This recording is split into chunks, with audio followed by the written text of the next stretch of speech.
sebenarnya gemoy atau bela Palestina atau apapun itu salah nggak sih? Nggak salah, justru itu adalah hal yang mungkin bisa jadi sangat baik gitu, apalagi untuk menghentikan perang kan. Tapi baik lagi, pertama ada marwah, kedua apakah itu merupakan suatu citra atau memang karakter gitu kan. Kalau citra kan itu palsu. Buruh sampai menuhin jalan-jalan, ngebanjirin jalan-jalan, penuh banget. Mahasiswa juga menuhin jalan-jalan dari tahun 2019 sampai tahun 2023, bahkan sampai putusan Omnibus Law itu akhirnya disahkan. Nggak sama sekali hal yang nggak ada sama sekali pembelaan dari MK gitu. Itu ibaratnya cuman apa ya? Angin segar penundaan sementara aja, begitu gerakannya habis ternyata gol tetap kan si Omnibus Law itu. Kemudian kita ngelihat nih dari 3 paslon ini masih sangat erat kaitannya dengan kasus-kasus hak asasi manusia gitu saya pikir.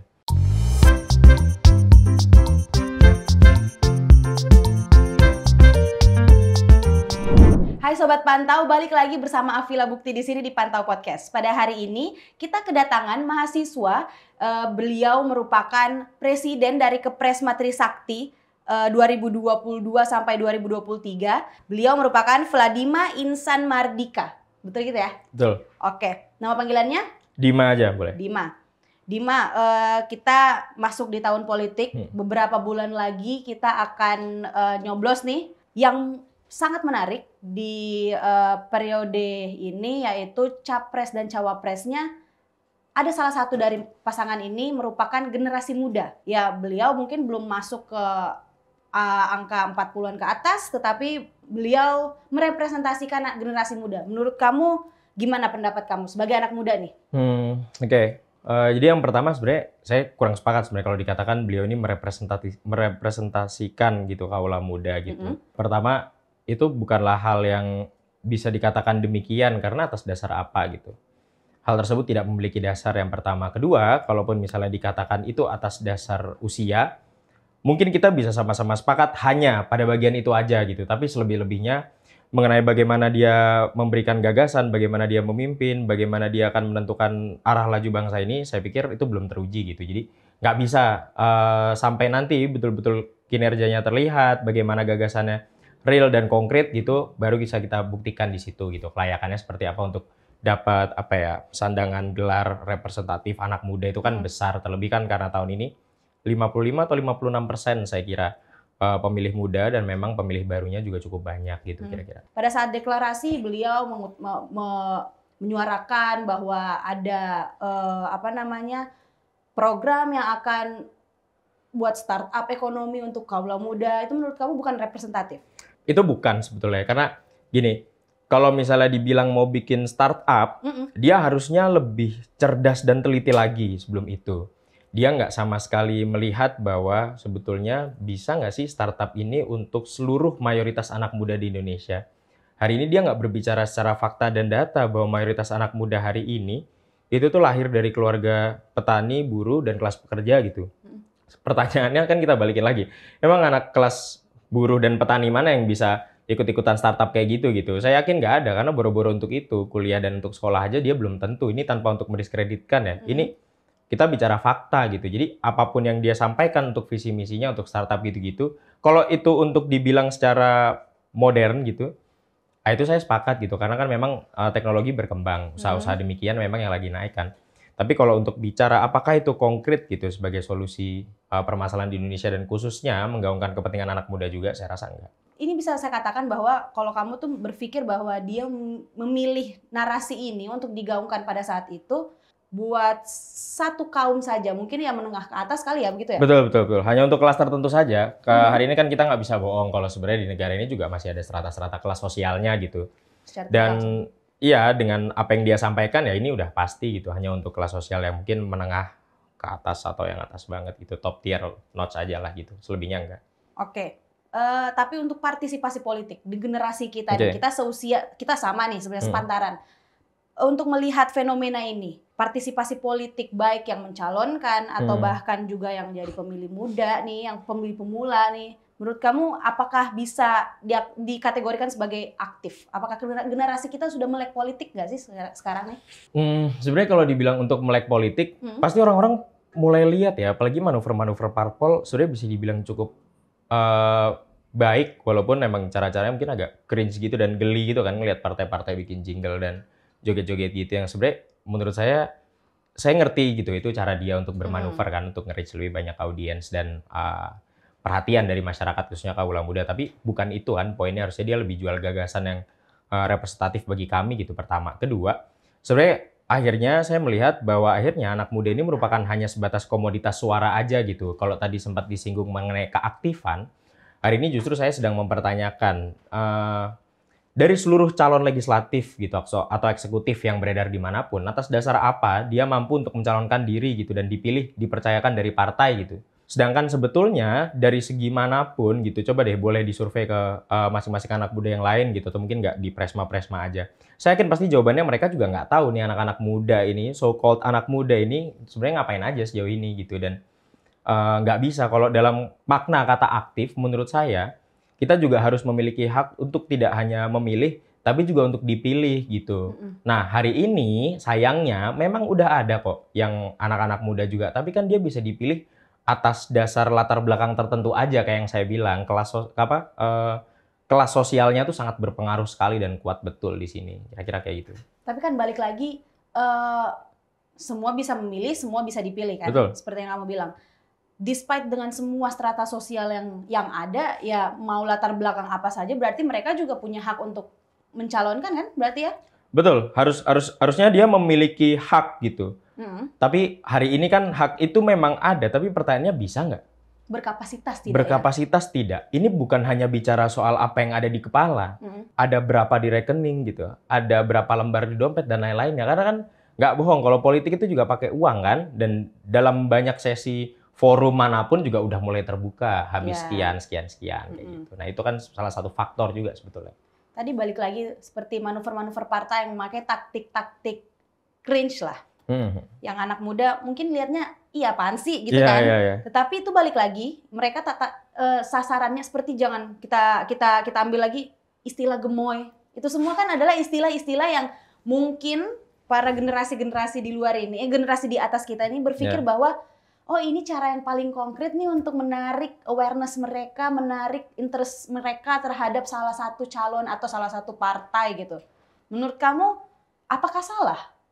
Nah, ini yang menarik nih. Sebenarnya kalau dibilang salah atau enggak jelas ya? enggak. Bukan enggak juga, tapi memang enggak salah. Cuman bagi saya sebenarnya pertama organisasi atau lembaga ini harus tetap memiliki marwah gitu. Itu hal yang harus dijaga dan penting gitu, nggak masalah kok kalau ada yang gemoy dan lain-lainnya, nggak soal gitu kan. Itu bagaimana dia merebranding dirinya kan, karena ada hal-hal yang pernah dia lakukan di masa lalu dan orang nggak akan lupa soal-soal itu kan. Pasti gitu. Beberapa kasus-kasus itu kan nggak pernah hilang karena penyelidikannya nggak pernah dijalankan kan. Sampai sekarang itu real gitu dan itu fakta. Beberapa lainnya juga akan menggunakan cara-cara manuver lain gitu tentang bela-bela Palestina dan lain-lainnya adalah. Padahal kan sebenarnya narasinya itu satu, untuk menghentikan perang dimanapun kan. Betul. Ini bukan cuma soal Palestina, juga tentang soal Ukraina dan lain-lainnya gitu. Semua hal perang memang harus dihapuskan. Nah kira-kira itu sih jawaban saya kalau ditanya sebenarnya gemoy atau bela Palestina atau apapun itu salah nggak sih? Nggak salah, justru itu adalah hal yang mungkin bisa jadi sangat baik gitu, apalagi untuk menghentikan perang kan. Tapi baik lagi, pertama ada marwah, kedua apakah itu merupakan suatu citra atau memang karakter gitu kan. Kalau citra kan itu palsu, suatu saat bisa luntur kan. Nah kalau karakter kan memang itu jati dirinya. Kita tadi melihat dari point of view anak muda yang akan dipilih nih. Kita sebagai pemilih, kita tidak ada di panggung perpolitikan ini. Kita hanya sebagai apa ya? Penonton mungkin. Penonton yang mungkin nanti kita akan berpartisipasi dan melalui surat suara. Menurut kamu untuk generasi kita sudah aktifkah dalam ya menjadi penonton dan juga mungkin komentar lah kanan kiri? Kalau komentar kanan kiri pasti cukup banyak ya, apalagi banyak narasi yang sangat berseliweran gitu di berbagai sosial media juga kayak cukup gencar ya. Maksudnya kayak yang tadi sempat saya singgung di awal tuh, jingle-jingle gitu, joget-joget dan lain-lain kan banyak kan di TikTok kan, orang-orang pasti scroll TikTok.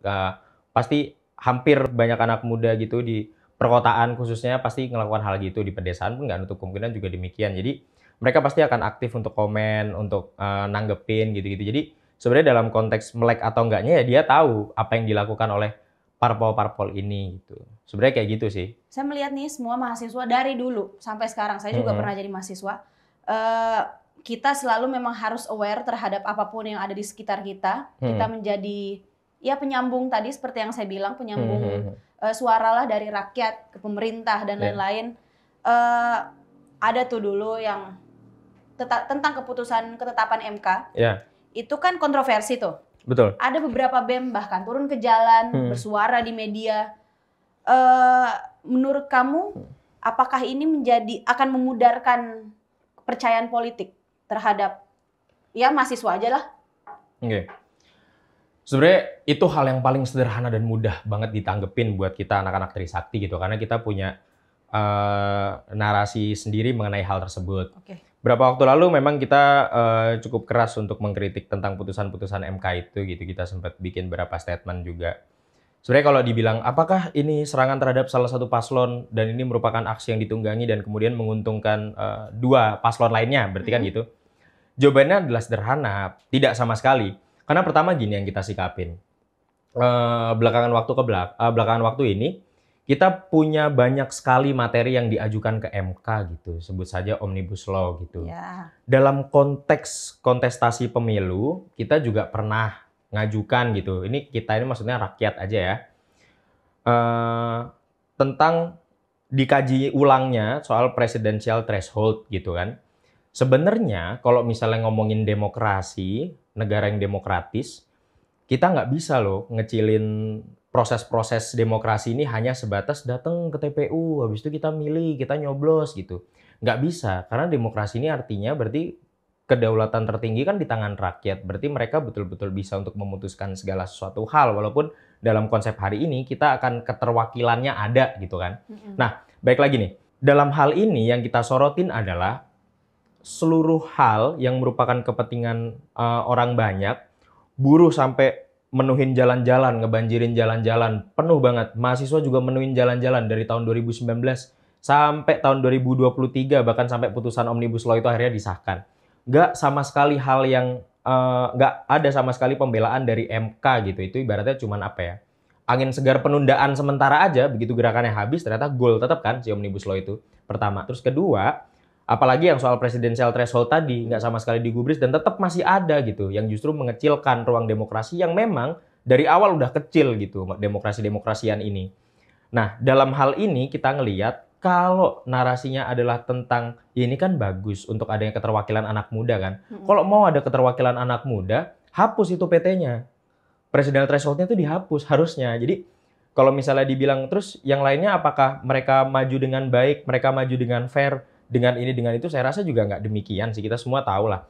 Kita semua orang-orang yang ngelihat dan ngikutin politik ini pasti tahu politik itu nggak dimenangkan dengan cara-cara seperti itu gitu loh. Dan mereka pasti melakukan hal-hal tersebut. Makanya ketika sampai hari ini kan Pak Anwar Usman ya masih dijadikan hakim kan. Nah itu kan sebenarnya juga cukup kontroversial. Dia telah ditetapkan melanggar kode etik dan sebagainya, tapi tetap jadi hakim kan, itu sebenarnya patut dipertanyakan juga. Nah, hal-hal demikian yang sebenarnya kita yakin itu sebenarnya hal-hal yang sangat mudah aja, dan sekali lagi sebenarnya tetap tantangan terbesarnya di teman-teman mahasiswa, aktivis, pegiat politik gitu, untuk gimana sih ngebenerin narasinya gitu, biar kita tuh nggak dicap-cap gitu dan mudah aja gitu buat nampik isu-isu itu gitu sih kira-kira. Saya penasaran banget nih, bagaimana kamu tuh menanggapi, tadi juga sempat disebut mahasiswa ditunggangin. Ini bukan secara, saya mau bertanya bukan secara kaku dengan satu isu tadi seperti isu MK. Tapi saya mau bertanya, apakah memang apalagi di sekarang ya tahun-tahun ini ada gerakan yang memang menyuntik mahasiswa untuk bergerak untuk ya setidaknya berpihak ke salah satu calon atau mungkin ya bikin gaduh aja. Oke. Ini akan saya jawab dari Trisakti aja, saya tidak akan berbicara kampus lainnya gitu. Kalau dari Trisakti nggak ada sama sekali. Kalaupun misalnya ada, jawaban kita tegas aja gitu. Kita nggak akan nerima itu, karena pada dasarnya hari ini Kepresidenan Mahasiswa Universitas Trisakti tidak melihat ada satupun calon presiden atau calon wakil presiden yang layak. Nggak ada. Tiga-tiganya nggak layak. Nggak mewakili rakyat, nggak mewakili pemuda, semua narasinya omong kosong. Jadi kita bisa lihat kita akan kembali dipimpin oleh mereka yang mengabdi sama oligar itu. Karena kita bisa lihat dari TKN-nya sebenarnya. Itu sederhana aja. Kalau misalnya itu anak muda, kita lihat di mana anak muda yang lebih mau dan percaya sama TKN gitu. Saya sempat dengar juga kok banyak dari teman-teman yang dapat tawaran-tawaran gitu kan, tapi mereka nolak gitu. Nah, tolakan ini kan berarti sebenarnya ada dasar gitu, antara mereka nggak cocok sama cara mainnya, nggak cocok sama ide, gagasan, dan visinya gitu. Jadi saya pikir itu sebuah kepercayaan yang harus diambil kembali sih, dan harus didapetin lagi sama capres-cawapres ini setelah tahun kepengurusan periode Pak Jokowi yang saya pikir sangat buruk gitu bagaimana penjalanan pemerintahannya, kira-kira kayak gitu. Tapi dengan tadi narasi yang bilangnya, ya tiga capres ini sebenarnya tidak mumpuni lah. Tidak mumpuni. Tidak mumpuni mungkin ekspektasi ya orang banyak atau mungkin kalangan kalian sendiri. Tapi ini tidak menjadi narasi untuk menghambat demokrasi di negara kita kan. Maksudnya dalam arti kita memang diwajibkan untuk memilih, kita tidak boleh untuk apatis lah terhadap ini. Menurut kamu seperti apa? Pertama, kita nggak ngerekomendasikan sama sekali ya buat untuk golput, atau kita nggak ngajakin juga buat golput gitu. Kita hanya ngasih pandangan kita kalau dalam hal ini, 3 paslon ini masing-masing punya kasusnya tersendiri gitu. Yang kita tahu betul soal itu. Hari ini dalam visi misinya yang beberapa udah mungkin pegang ya, dan sebar luas juga. Karena terbuka juga kan aksesnya. Kita nggak melihat adanya bentuk-bentuk penyelesaian soal itu gitu. Yang membranding dirinya sebagai antitesa dari kabinet sebelumnya, itu pun nggak menunjukkan adanya clear hal-hal yang dipengen sama anak Trisakti. Kita ambil contoh aja. Mungkin anak Trisakti itu maunya sederhana aja gitu. Kita punya kasus 12 Mei yang selama 25 tahun nggak selesai, nggak beres. Kita mau itu selesai di pengadilan HAM, bukan pengadilan militer. Gitu. Jadi baru setelah itu kita boleh bicara gitu. Pak Prabowo bersalah atau tidak. Gitu. Atau mungkin Pak Wiranto bersalah atau tidak gitu. Karena kan sering narasi-narasinya tertuju kepada mereka berdua kan. Padahal pada kenyataannya hari ini pengadilan HAM itu belum ada. Jadi faktanya tuh nggak bisa kita cari secara clear. Kita nggak bisa nuding mereka berdua salah, tapi kita juga nggak bisa menuding mereka berdua tidak bersalah gitu loh. Tanpa dasar, karena kebetulan saya basis rumpun ilmunya adalah teknik gitu, science. Jadi saya percaya atas apa yang saya lihat itu faktanya memang harus seperti itu gitu loh. Kalau keterkaitan mudah saja ngait-ngaitan gitu kan. Tapi kita butuh pengadilan itu gitu. Nah, mungkin kalau misalnya mereka berani untuk mengadakan pengadilan HAM gitu, siapapun itu gitu. Nah, mungkin itu jadi suatu hal yang baru gitu dan kita akan tertarik untuk dengar. Tapi kan sayangnya nggak ada nih mau ngebahas pengadilan HAM boro-boro yang Trisakti yang lain-lain yang baru-baru ini, beberapa mahasiswa yang ditembak, segala macamnya nggak ada sama sekali soal itu. Jadi saya pikir kelayakan dari segi HAM konkretnya saya akan bicara itu nggak terpenuhi gitu. Mereka bukan pengawal dari HAM dan memiliki kecenderungan juga untuk cuek dan nggak ngurusin itu lagi gitu. Itu sih kira-kira. Oke. Nah, ini sekarang untuk melihat nih, kita kembali lagi untuk generasi muda ini. Bagaimana kamu nih melihat hubungan dan dialog antar generasi di dunia perpolitikan ini? Kan kita ada yang bilang nih, saya tahu betul bagaimana posisi kamu. Mungkin tidak pro lah terhadap pencapresan dan lain-lain yang mungkin melibatkan anak muda ini, yang merepresentasikan anak muda ini. Tetapi menurut kamu bukankah ini hal yang baik gitu loh? Maksudnya dalam arti ini mungkin iya benar ada alasan politik di balik itu semua. Tetapi ini kan menjadikan suatu hubungan yang romantis nih terhadap generasi atas sama generasi bawah. Menurut kamu seperti apa? Sebenarnya mungkin pertama, saya sebenarnya sangat mau gitu mendengar adanya, tadi kan dibilang kalau misalnya saya tidak pro terhadap capres yang merepresentatifkan anak muda gitu, capres atau cawapres kan. Sebenarnya saya pro terhadap ide dan gagasannya, tapi saya tidak pro karena akhirnya kadernya yang keluar 6 itu gitu. Kalau kadernya yang di luar 6 itu, yang memang betul-betul baik, ya bisa jadi mungkin saya, ternyata ada si ini nih yang memang belakangan tahun udah teruji komitmennya, integritasnya, tentang bagaimana memang betul-betul dia merepresentasikan anak muda gitu. Nah, tapi kalau misalnya dibahas untuk meromantisasi ya tadi ya, tentang hubungan politik antara kaum muda dan kaum tua kali gitu ya. Sebenarnya itu sebenarnya hal baik juga untuk beberapa hal dikomunikasikan gitu. Kesalahan-kesalahan pembelajaran politik itu bisa disampaikan kepada anak-anak muda. Jadi kita nggak bisa, kita meminimalisir lah resiko-resiko kesalahan yang pernah dilakukan. Karena kan politik ini siasat. Nah, yang diperlukan sebenarnya ini siasat untuk apa gitu kan. Nah, kita sebagai anak muda juga harus tetap tahu realnya politik dalam hari ini kepemimpinan dan kekuasaan itu untuk apa kita berkuasa gitu. Itu sih kira-kira. Jadi untuk meromantisirnya saya pikir itu adalah hal yang baik, tapi dalam konteks-konteks untuk apa ya, bentuk kritik dan otokritiknya gitu. Jadi kayak bapak ngasih wejangan ke anak gitu, ibu ngasih wejangan ke anak, kira-kira kayak gitulah. Bukan dalam bentuk partisipasi? Kalau untuk dalam partisipasi baik juga kok sebenarnya, dan saya juga menitik beratkan bahwa itu juga harus tercapai gitu. Tapi kan masalahnya kayak gini nih, rata-rata, dan ini boleh dicek kok dimanapun kata-kata saya ini, siapapun yang mencalonkan diri di calon legislatif, rata-rata saya bilang ya, rata-rata itu pasti bapaknya siapa, ibunya siapa gitu loh. Nggak mungkin, jadi partisipasinya itu bukan partisipasi anak muda, tapi partisipasi anaknya siapa. Konteks hari ini tuh seperti itu, jadi saya pikir hal itulah yang harus kita telaah lebih jelas. Harusnya hari ini tuh partisipasi anak muda ini beneran anak muda yang representatif, anak muda dari rakyat gak sih? Atau ini anak muda dari penguasa-penguasa sebelumnya yang punya mindset sama? Nah itu kan pertanyaan kan. Itu kira-kira. Sama seperti pemaksaan jatuhnya ya? Betul, betul.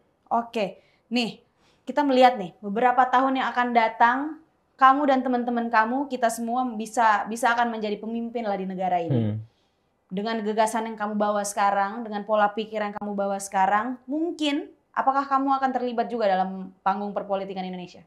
Karena kita tahu ya, maksudnya beberapa tahun lalu ada demo gede, ada beberapa mahasiswa yang sekarang yang berorasi di depan gedung Senayan. Ya. Sekarang ya beliau-beliau ini ternyata tampil sebagai calon legislatif.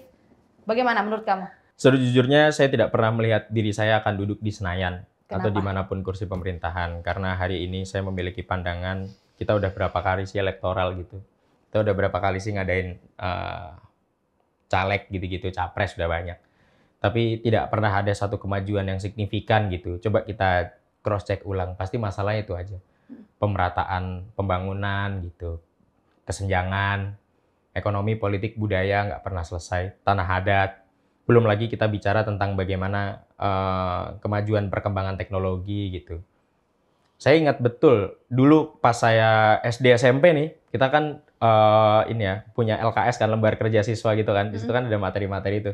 Kita pasti dikasih tahu kalau misalnya kita ini adalah penghasil padi nomor 1 di ASEAN. Iya. Nomor 1. Mari kita lihat sekarang kita nomor berapa. Itu kan merupakan suatu yang kok bisa sih yang dulu nomor 1 nih. Kita sekarang cuma bisa ngomongin sejarah nih, kita udah kayak tim bola jagoan terus jadi bapuk gitu loh.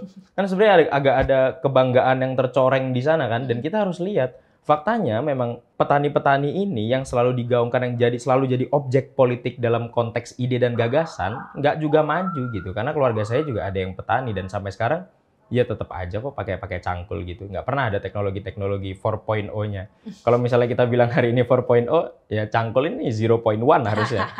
Karena kan dia nggak sama sekali menunjukkan teknologi tadi yang memudahkan peradaban kita. Kira-kira kayak gitu sih sebenarnya. Saya nggak pernah lihat karena itu seperti yang kamu bilang elektoral. Ini karena elektoral aja. Yeah. Itu menjadi alasan inti dari kamu tidak akan terlibat. Yeah. Oke, kita rekam ya. Ya. Rekam aja. Karena saya nggak kepikiran sih kalau misalnya untuk harus duduk di Senayan atau jadi apapun itu. Siapa tahu kan ada narasi nih. Ya saya akan berbeda seperti yang lainnya karena saya sudah pernah menjadi aktivis, lalu saya mengetahui apa yang terjadi di akar rumput dan lain-lain. Itu kan narasi yang selalu dibangun oleh. Betul.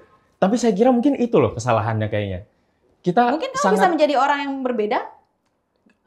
Problemnya adalah seperti ini, kita sangat angkuh nih dan congkak gitu. Kita bilang kita tahu apa yang terjadi di rakyat, di grassroots. Tapi tahu nggak apa yang terjadi di kekuasaan itu? Bisa nggak kita masuk sana dan keluar sebagai orang yang sama? Vladimir Mardika nih, katakanlah ya misal, masuk DPR, keluar di yang sekarang nggak sih? Gitu loh. Masih tetap kayak gini nggak karakternya? Ngomongnya masih gini nggak? Apa yang diomongin isinya gini nggak? Kalau enggak, itu soal itu. Itu yang bermasalah, karena rakyat milih kita karena omongan itu. Kalau kita masuk ke sana beda, saya sebenarnya bukan soal lagi bohong sama rakyat, tapi bohong sama diri sendiri, itu udah nonsens. Apa yang dirasa sama hatinya bohongin diri sendiri itu. Itu sih kalau buat saya cuma takut di situ aja, dan belum lagi bahas permasalahan Tuhan, kepercayaan itu jadi panjang. Jadi saya pikir cukup itu aja, bohong sama rakyat, bohong sama diri sendiri. Saya nggak bisa membayangkan orang-orang yang betul-betul tersiksa dalam posisi itu gitu, harus bohong. Oke. Nah, sekarang saya mau personal aja. Sekarang apa yang menjadi keresahan dari teman-teman di Trisakti ini? Kalau teman-teman di Trisakti itu hari ini berdasarkan emang datanya kemarin yang kita sempat survei gitu, simulasi tentang pemilu, tapi yang kita coblos tuh isu gitu. Kita kerjasama sama salah satu lembaga gitulah. Nah, kemudian hasilnya itu memang mayoritas masih concern soal hak asasi manusia gitu. Tentang bagaimana hak asasi manusia itu dijaga. Kalau misalnya secara teoritik kan hak asasi manusia ini hak yang melekat dalam diri kita semenjak kita lahir kan. Tapi rasa-rasanya hari ini kok kalau kita nggak teriak, kalau kita nggak fight buat itu, kita nggak punya ya soal itu gitu.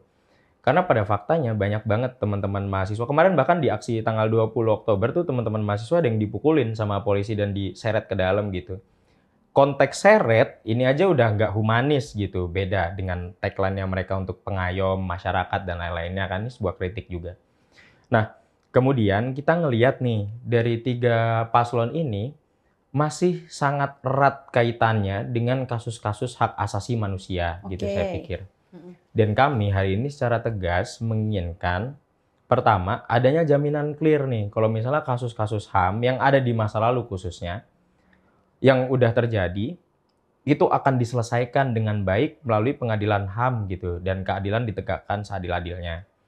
Kemudian yang kedua adalah tentunya jaminan bahwa hal tersebut tak akan terjadi lagi gitu. Hari ini kan pasti konflik-konfliknya adalah karena penguasa sama pengusaha sekongkol kan, di akhirnya pengusahanya mau expand, dia butuh kuasa dari penguasa, akhirnya diterbitkan surat pembebasan lahan, pembebasan lahannya nggak baik gitu kan.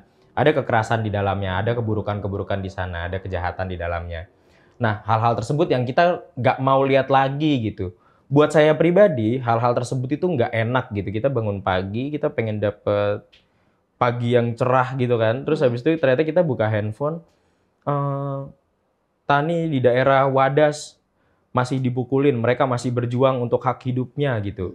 Atau di wilayah-wilayah di kota Jakarta, penggusuran masih terjadi secara khusus gitu. Dan kemudian masih tidak diberikan dana kompensasinya, bla bla bla bla, atau bagaimanapun bentuknya itu adalah hak gitu. Bagaimana hak hidup, hak untuk tempat hidup, hak untuk tempat bekerja itu memang harusnya dijaminkan sama negara ini gitu loh.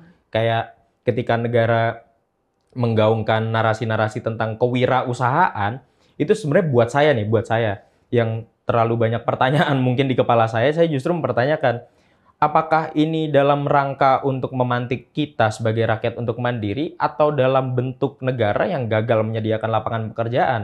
Makanya dia minta rakyatnya aja yang bikin, karena kan negara kan sibuk untuk nyari investasi dan ngutang aja kan buat bikin pembangunan ini gitu.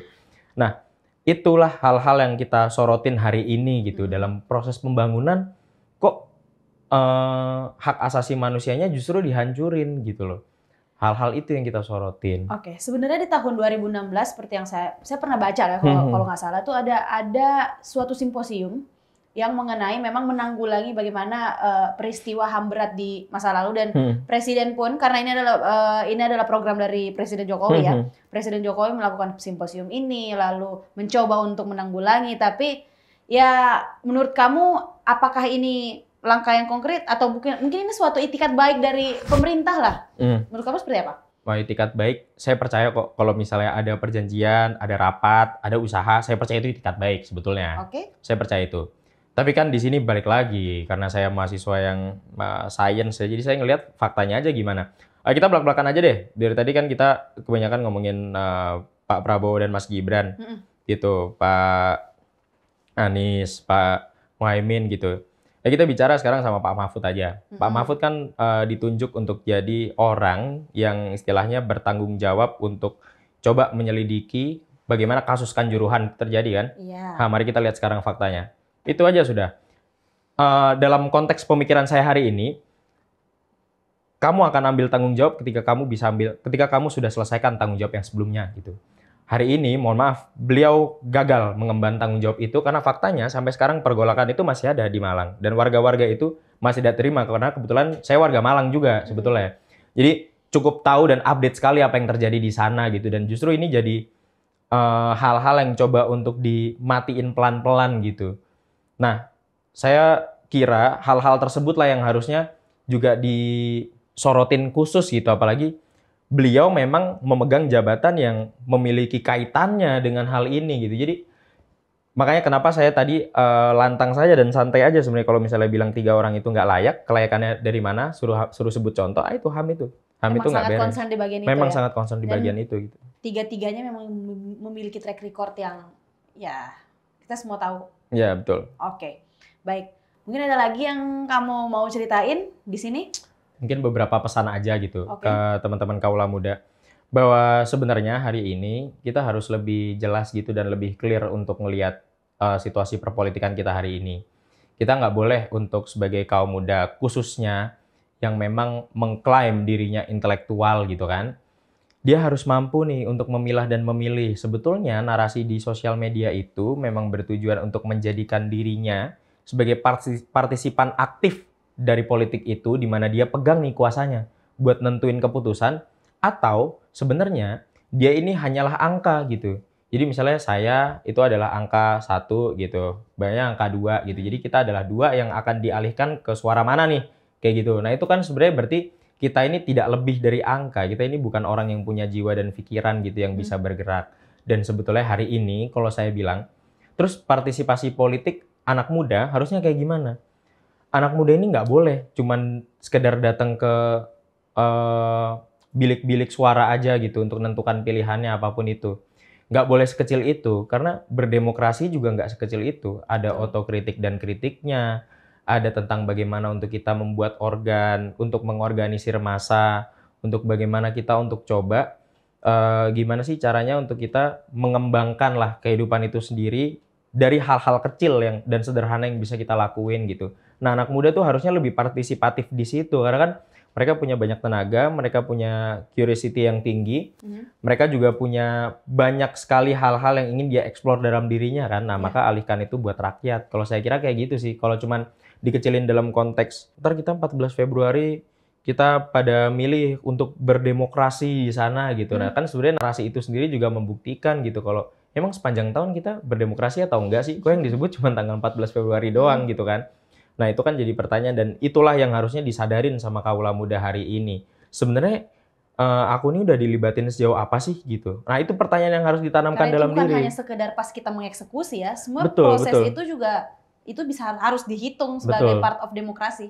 Betul, dan jangan-jangan nanti kalau misalnya periode mulai 2024-2029 kita pengen bertamu ke Senayan lagi, nggak boleh lagi, disediain water cannon lagi, disediain gas air mata lagi, kayak gitu kan. Nah ini berarti demokrasinya cuma setiap 5 tahun sekali nih, berarti jangan-jangan kayak gitu. Mungkin itu sih sebenarnya pesannya. Untuk menjadi pertanyaan pamungkas, Bambang, bukan ya? Main bola dong. Bukan, jadi untuk jadi pertanyaan pamungkas dan terakhir nih untuk kamu ada nggak kekhawatiran? Ini mungkin dari kamu sendiri, untuk teman-teman di Trisakti mungkin tidak akan menjadi alat dari demokrasi ini tersebut, demokrasi yang dipolitisasi. Menurut kamu untuk in general, kamu punya kekhawatiran itu nggak untuk generasi kita? Kita dijadikan bahan politik, kita dijadikan ya alat. Kekhawatiran itu pasti selalu ada ya. Karena hari ini kita ngelihat faktanya akan kayak gitu. Boleh deh diuji. Siapapun nanti yang maju gitu, caleg-caleg yang keren-keren, ex artis itu kan, yang dia biasanya emang ini ya apa sih, biasa interaksi sama fansnya kan gitu kan, jadi dia natural aja sebenarnya harusnya buat ke rakyat daripada caleg-caleg yang kaku-kaku yang lainnya gitu. Nah dalam hal ini sebenarnya kekhawatirannya banyak. Pertama, ketika masa ini kita akan hanya digunakan sebagai alat tadi kan, yang sebagai angka yang saya sebutin di awal gitu. Yang kedua sebenarnya ini, ketika seluruh proses kontestasi ini selesai, kita akan ngulangin siklus yang sama lagi sih sebenarnya. Kekhawatiran saya cuman itu, bahwa hari ini buat apa perubahan itu tercapai kalau misalnya yang dirubah itu hanyalah siapa pengurusnya, tapi gagasan, ide, kinerja. Sebenarnya bukan hanya nggak beda jauh, tapi persis sama gitu loh. Cuman dengan cuman dengan cara-cara yang beda-beda aja gitu. Nah itu kan suatu hal yang kita khawatirin. Terus lainnya lagi adalah sebenarnya banyak sih kekhawatiran, tapi yang paling pasti adalah kita khawatir ketika suatu saat nanti kita akan kembali lagi menghadapi situasi di mana kita akan ada di tengah hidup pada di bawah naungan dari rezim otoritarian lagi gitu. Yang betul-betul kita nggak punya kebebasan di situ, kita nggak punya hak untuk memilih kita mau apa dan ngapain secara ekspresif dibungkam. Karena kan cikal bakalnya udah ada melalui Bang Haris Azhar yang udah dinyatakan sebagai ini menggerus demokrasi. Kalau menggerus demokrasi harusnya si hakim itu yang menggerus demokrasi, karena dalam pandangan saya Bang Haris dan Mbak Fathia ini justru menyuarakan hal yang benar gitu, itu fakta. Kalau itu bohong, ya kita buktikan gimana. Kalau pencemaran nama baik ya mari kita buktikan itu, jangan pakai pasal-pasal karet dan lain-lainnya. Demokrasi ini ada untuk menjaminkan dasarnya ya kritik otokritik tadi gitu. Bagaimana kita punya kuasa kedaulatan tertinggi, tapi dengan dikriminalisasikannya seperti itu, ngerinya kayak gitu sih. Barangkali kan kita nggak tahu nih, kita pulang dari sini tiba-tiba ada something gitu. Aman, harusnya aman gitu ya. Kan, ya. Harusnya aman sih, harusnya aman. Cuman kan hari ini itu sih kekhawatirannya. Jadi saya pikir belum sampai menyangkut hidup, kerja dan lain-lainnya kan, tapi pasti itu, karena dalam pemilihan politik kali ini itu akan menentukan semuanya gitu. Oke. Gitu. Mas Vladimar, terima kasih sudah mampir ke Pantau. Terima kasih kembali. Oke, teman-teman juga yang di rumah, terima kasih sudah tune in. Jangan lupa komen, like, and subscribe channel ini. Sampai jumpa di podcast selanjutnya. Bye.